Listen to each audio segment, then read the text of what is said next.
Hey, good morning, everyone. Thank you for taking the time to join us today, either live or on recording, to hear about the Ohio High School Tech Internship Program and our 2025 guidelines.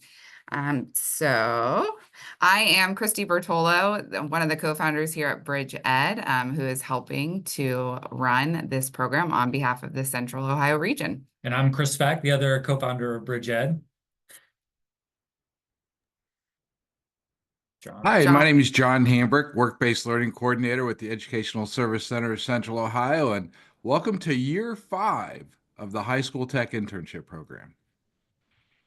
And good morning, everybody. Rob Gonda, Director of College and Career Success at the Educational Service Center. I'll be helping to support the program as well. Perfect. So just a little bit about the Ohio High School Tech Internship Program. As John mentioned, we are in year 5 of this. We are in year 2, though, of being the intermediary here in Central Ohio. But this program really is designed to reimburse Ohio employers for hosting Ohio High School Tech interns in different technology-focused roles. So we're going to get into the details of what that means. So this webinar is designed for not only high school students, but parents, guardians, as well as school districts and employers. So we will cover everything today about the program. So the first slide we want to talk about as far as roles is we want to go through some of the roles. So the program is designed for technology internships, and some of the roles that employers hire students and bring students on for are listed in the bullets there. So software development, data, cloud and IT infrastructure, cybersecurity, broadband 5G, advanced mobility, and another category of other roles. So on our website that we'll share at the end of this, there'll be a number of job descriptions on there that people can go on and look at to see what kind of jobs that are out there, if you're an employer, that you can start to match up with some of those. And if you have any questions about a role, please feel free to email us the job description, and we are happy to get that reviewed by the state as well. So we talked about being an intermediary. So our team, Bridge Ed and the Educational Service Center of Central Ohio, have been selected for the 2nd year in a row to be the intermediary for the central region there in blue. So the 11 county area within that central area is where we will be focused on with companies, school districts, and students, and bringing them together for these job opportunities. And also, as we go through today's webinar, if you do have any questions, please feel free to use the question and answer section, and we will get those questions answered for you. We also will have some time at the end as well for question and answers. So the program timeline, so internships are eligible to start effective January 2nd. So they could have already started, and they need to run until September 30th of 2025.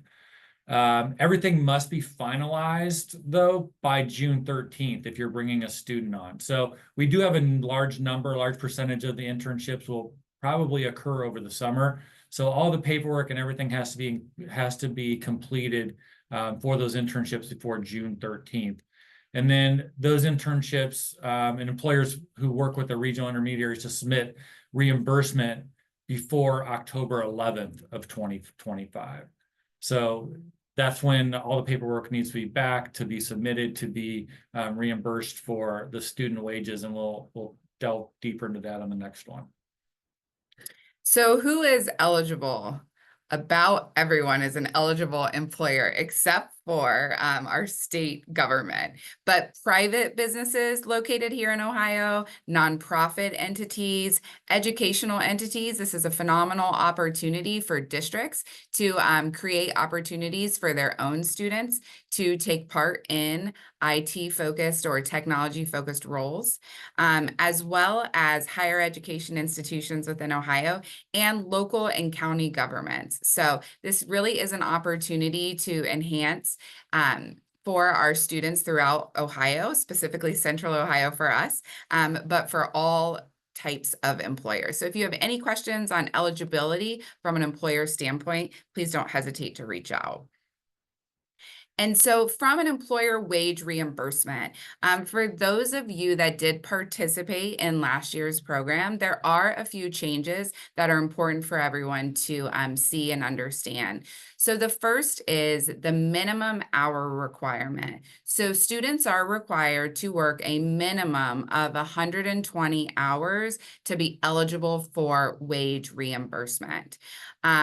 The wage reimbursement also starts at $12 per hour. So a student's wage must be at minimum $12 per hour, and they must be a W-2 employee with your organization or using the ESC of Central Ohio as the employer of record, which we'll talk about in detail in a few more slides. So if you do bring on a student as an intern, there will be some supporting documentation that we will need from you at the conclusion of the internship, such as payroll reports, pay stubs, timesheets, that will be required again to be that W-2 employee. So if you have any questions about that, please don't hesitate to reach out. Another major change for this year's program is that wage reimbursement will occur at a 75% rate. So if a student works over 120 hours, they will be eligible for a 75% wage reimbursement. The employer will be eligible for that. So again, they must hit that minimum 120 hours. They must be paid a minimum of $12 to meet that 75% rate provided. And then the maximum reimbursement amount per student will be $5,000. So for every intern, you are eligible up to $5,000 in wage reimbursement. And so we'll kick it over to Rob to talk a little bit more about the employer of record. Yes, so one of the functions as the intermediary is we can function as the employer of record, meaning that we will take care of all HR functions. We will make sure that the student is paid. We'll take care of all the back paperwork with that. We will do a BCI and FBI background check and take care of all those tracking of the hours along the way. Now, because the reimbursement is not at 100%, we will need to do an agreement with your company or school saying that you'll pay the other 25% of the wages. But that will be something that won't occur until later on in the internship. So after it's concluded, we will invoice your company or school for the 25% wages that is not covered by the grant. If this is something that you would like to entertain, again, email the HSTI email, and then we will have a conversation about what that looks like and what we need to sign to make this happen. Now, again, this is a great option for you. Let's say you're taking one intern and you don't have the capital to put that money forward to start with. That is something that we can do. And then again, you will not have to worry about any of the funding until later on. The other thing we should mention is the 120 hours of minimum work. So that is something that we do want to adhere to because, again, we need to make sure that we are not losing any money on this particular program. So in that agreement, it will say that you will help us to help the student reach that 120-hour minimum during this experience. Obviously, if there's special circumstances, we will work with your company, again, as the employer of record. Again, if you have specific questions about this, please reach out to any of us or email hsti@escco.org. Thanks. So the big question we always get is focus on high school students. So eligible students are students who are 19 years old or younger at the time they start their internship.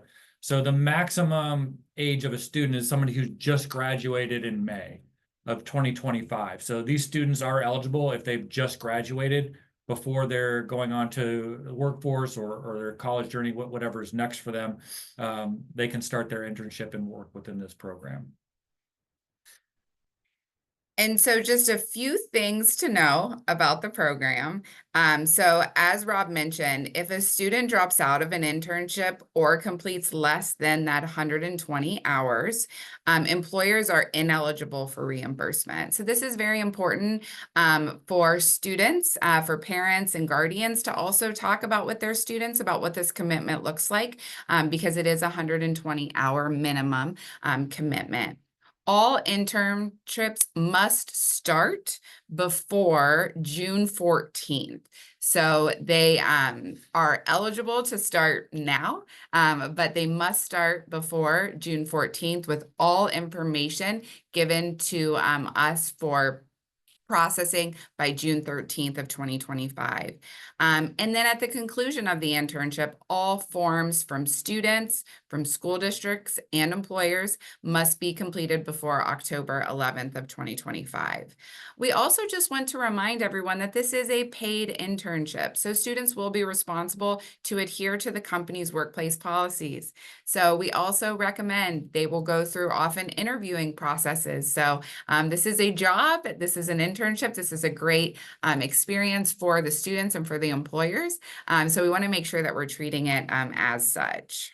It's also competitive, so it's not like you just sign up and you'll get placed as an intern. So it's a lot of times these companies are selecting the students that they want to come work for them. Yes. So what's next? All right, if you are an employer, so again, employers can be for-profit, nonprofit, local, county organizations, educational entities, school districts, higher education. Connect with us at hsti@escco.org. If you are ready to submit your employer registration form, we have the link here. John has also put the link in the chat. Everything that we talk about today can be found on the website at escco.org/HSTI. But what you will need a detailed job description of what your internship is. You will need to make sure that if you are not using the ESC as employer of record, that you are able to do W-2 paid employees. And then we also need to know, what is your internship application process? Do you have an existing relationship with a school that you will be sharing this with, or would you like us to help promote this for you? We can do that by sending out your job description and your process to our email distribution list, as well as directly with school districts. And then we will also post it on our website. And so if you are a school district and you are looking to just promote this program to your students, we would need you to just understand what your work-based learning form. Also know that there's going to be students who need a work permit signed from you. So make sure that your students understand where they can go to get that work permit signed. We need student interest, so we need you to help promote through your different school communication and distribution segments. And then we also want you to think about creating opportunities for your students. Last year, we had many districts who utilized this opportunity to help with things such as updating laptops, working through, new password resets, things that happen over the summer as well. So there's a lot of great opportunities. We have a lot of school districts too that would be happy to share with you things that they had their students work on last summer and during the school year. So if you have any questions about that, please let us know, and we're happy to connect you with other districts to share how they utilize this program for their own students. We do also have a form online specifically for districts. This is just for communication purposes. So if you are interested in making sure that you're receiving information and opportunities for your students, you can submit that form. If you are, though, going to become an employer as a district, we will also need you to fill out the employer form, which was on the previous slide. But again, all can be found on our website. And then finally, if you are a student or a parent that is interested, so parents, if you're interested for your students to participate, one, make sure that you are in contact with your school about what opportunities might be available there, as well as opportunities they may be communicating on behalf of other employers. As Chris mentioned, this is a competitive process, so work on your resume. Start working on those different skills so that you are ready to be interviewed and talk with different employers about what opportunities are. And then also know your schedule. So have a conversation around what summer activities, what summer vacations, camps, other commitments might be planned to make sure that you can meet that minimum 120-hour requirement for this opportunity. Other things to think about, the Central Ohio region is a large 11-county region. So think about what that will look like from a transportation perspective. So we want to make sure that we are prepared for that as well, to make sure that your student can get to and from their internship as well, while many of these are in person. And so how do you find internships? As Chris mentioned, this is not a one-to-one placement. This is one where you will apply for those different opportunities. So we will be posting opportunities as we receive them on our escco.org website. We do expect them most to come later in the spring. So, kind of be on the lookout, as a lot of the internships are over the summer.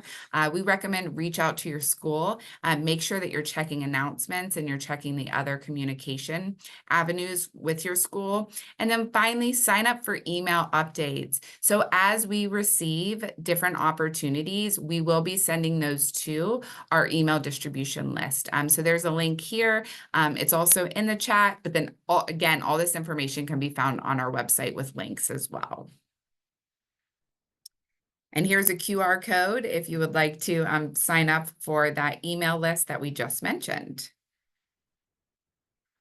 I think I see we have some questions in there. Rob, do you want to get to those, or should we get to those? Or John? I haven't read them yet.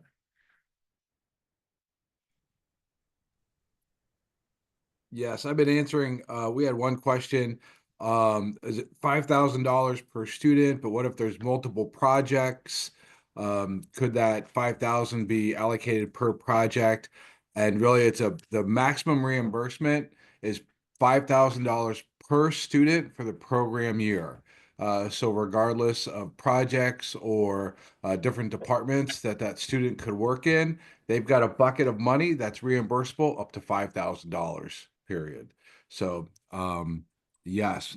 However, you as the employer or school district, you could have a student do, in the spring, and then hire a second student, different student or students, to work through the summer. So you could have multiple students working all year long, and then again at a maximum reimbursement of $5,000 per student. So we have multiple employers and districts that have done that, had multiple cohorts throughout the program year. Another question's come in, as a district, do you have to board approve an intern for an internship position? Generally, if you're using the ESC as the employer of record, then you're not financially boarding that person.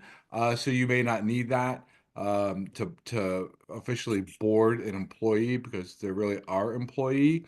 But you might want to just double check with your policy. We don't want to, step on any toes.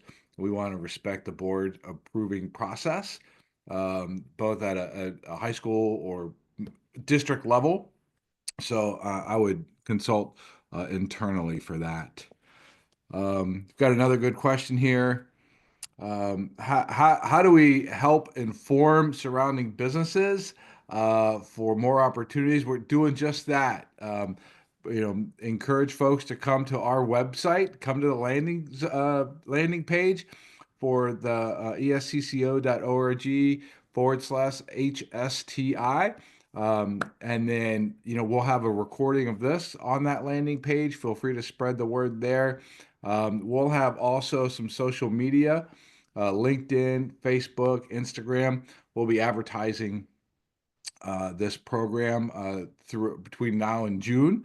to encourage districts and businesses to take full advantage of this great opportunity. Great question here coming in. Can this be used for healthcare technology positions? Absolutely. The state has given us a wide road of technology possibilities. So what I would suggest is go ahead and register through the landing page, and then submit to us the job description that you have in mind. And if we know right away that makes sense, then yes, we'll approve that. Or if we're unsure, we'll raise it up the flagpole and let the state review that, so then they can give the blessing. But we have in the past had healthcare providers taking advantage of the high school tech internship program. So, great question, and yeah, we would encourage all of our industry sector partners, construction, modern manufacturing, hospitality, healthcare, to really explore possibilities for hiring a high school tech intern. Um, and then, is there a rough idea of how many internships are available? That's a good question. There are certainly, as Christy had mentioned, the closer we get to spring and summer, that's when businesses historically start sharing what their internship possibilities are. And so stay tuned to that landing page we have for the internship possibilities. And then you would be able to, oftentimes employers just share those job postings with us. We put it on a landing page, and then you can apply directly to them. So, um, last year we had over 76 businesses, over 220 high school tech interns deployed across the 11 counties. So there's really a lot of opportunity here in the central region for these types of internship opportunities. One I like question. this. This is a Oh, really interesting question. Can we hire with $12 and give bonus upon completion of 120 hours or more? I think if you're able to document that on an hourly basis, so then that can be submitted to the state for reimbursement. But I think that's a really good question. And if you bonus that by saying, "Hey, we're going to hire you at $12. Once you get over 120 hours, we're going to pay you $13 an hour." You'll have all that through your payroll records, and that would be reimbursable. But I love the idea of incentivizing students and really incentivizing employees to get across the finish line, and then to encourage, a more robust work opportunity. So please, if you have any questions, please keep them coming in. We want to make sure that you've got all of your questions answered today and this morning while we're here. another question that we've received online was around, can we hire a student that we hired last year for an internship? And the answer is yes. A student can be rehired for an internship this year. So that is also an opportunity. As John mentioned, there's a $5,000 max for the year. But if you did have success with a student last year and you want to bring them on again, we love that. The state loves that for continuity. We're looking to build the workforce of the future. So, any way that an employer can use this as an opportunity to really develop that pipeline into a full-time employee potentially is great. So if you do have a student that was a great success last year with your organization and you want to bring them on again, they are definitely eligible for this as well, as long as they meet their student eligibility requirements. One thing too we didn't mention about students that is new this year as well, nothing too major, but students will be required to provide their SSID number. So we will need that from the student as well. So that'll all be in our emails when you get your organization registered for the program and once you start hiring students. But the student SSID will be something that we will need to obtain from that student as well this year.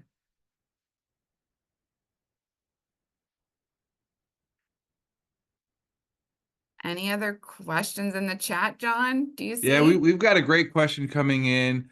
Will there be an earn and learn opportunity again with industry recognized credentials, like we had last year with CompTIA? Unfortunately, the program guidelines have shifted this year, so we will not be incentivizing industry recognized credentials this year. It was a great opportunity last year. But the state, I think, is focusing more on broadening opportunity of getting students into internships. So that's their main focus this year. So unfortunately, through this program, we will not be incentivizing industry recognized credentials. However, if a student earns the industry recognized credential during an internship experience, we still want to document that to report back to the home district for that student, because through the Ohio Department of Education and Workforce, there's a behind the scenes incentive for school districts. So as much as we'd like to say, oh yeah, heck yeah, as an employer, we're going to be able to incentivize $1,000, that's just not on the table this year. But doing the industry recognized credential still has benefits to a school district. So thanks for bringing that question in. We know that that is important. We want to, again, the whole crux of this program is to have a workforce ready, student population graduating and then going right in. And oh, I would absolutely recommend, we had this happen last year too, where we had a couple of employers really enjoyed the experience, and then at completion offered full-time employment to that student after graduation. And so I would, plant the seed now of celebrating those opportunities, document that on social media as a sign-on day, for that student, that district, and you as the employer. And just such a great celebration opportunity because, it started while that you cultivated that workforce while they were in high school, and then you've got them, right after. So um, and yeah, so great opportunity for that. We did see this come in. Thanks. Uh, yes, we don't necessarily know why the funding was reduced from 100% to 75%. The state hasn't necessarily shared their why on that. We just know that that's what Ohio Department of Development, which is the money behind the high school tech internship, they've just reduced that opportunity. So they haven't necessarily explained the why on that. And then districts and employers that participated last year, I'm happy to share that the state has released funds just very recently to the ESC. And so we are now in the process of reconciling that. And then through that W-9 process, reimbursements to businesses and districts will be in the process over the next week or 2 weeks, as we've gotten that money, and then we're doing that again, that distribution process. So it won't be very much longer at all for businesses and districts that participated last year to get their reimbursement. Good question. How many student interns were there last year? We submitted to the state 226 students that started the 2024 high school tech internship program. So we did, I think, an amazing job. Great, strategy that we had and the Bridge Ed team here of getting folks registered online, getting students registered. And I think we had a really high impact. And we are in an 11 county region, and we were able to hit not only 11 counties, but we had high school tech interns across 12 different counties. And so I thought it was a very robust participation. So thanks for that question. We have a question coming in about, please clarify graduation requirement. I'm not sure what you mean by that. There's not a graduation requirement to participate with the high school tech internship, other than maybe eligibility. Students cannot They can graduate this year. If they start in June and they graduate in May of 2025, they can still participate, if that's what you mean. But they would not be eligible if they graduated in 2024 to participate in 2025. Great questions coming in. Thanks, everybody.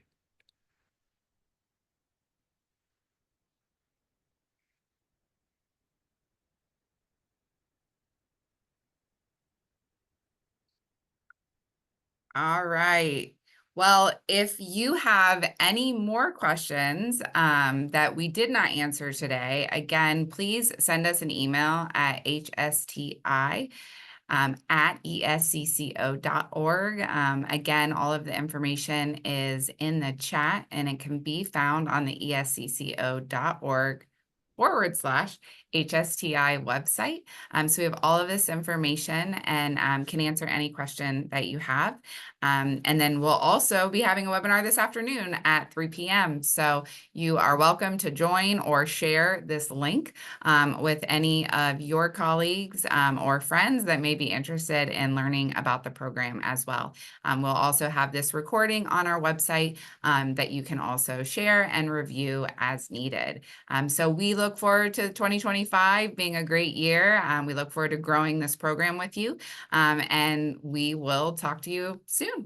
Thank you.